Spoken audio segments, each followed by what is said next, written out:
Hearsay does not necessarily, or accusations that something is hearsay, does not necessarily allow for a judgment of someone as being mentally incompetent. Under the Federal Rules of Evidence, Article 8, Hearsay, Rule 806, follows.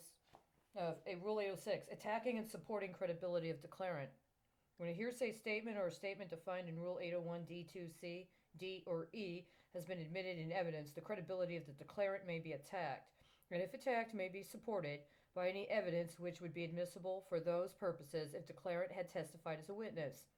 Evidence of a statement or conduct by the declarant at any time inconsistent with the declarant's hearsay statement is not subject to any requirement that the declarant may have been afforded an opportunity to deny or explain.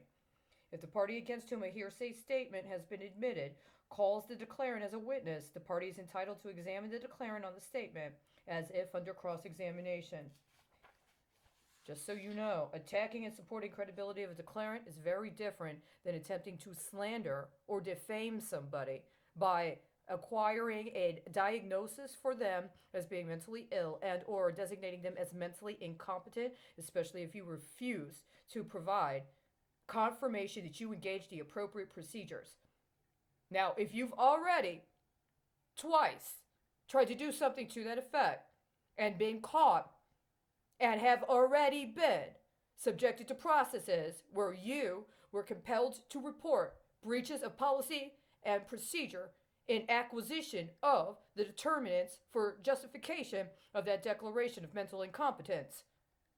then we're talking about a very different situation. So let me remind you, attacking and supporting the credibility of a declarant is not the same as engaging in illegal processes of defamation and slander to declare somebody as mentally incompetent for whatever justification or whatever reason, up to and including as an act of political retaliation, up to and including extortion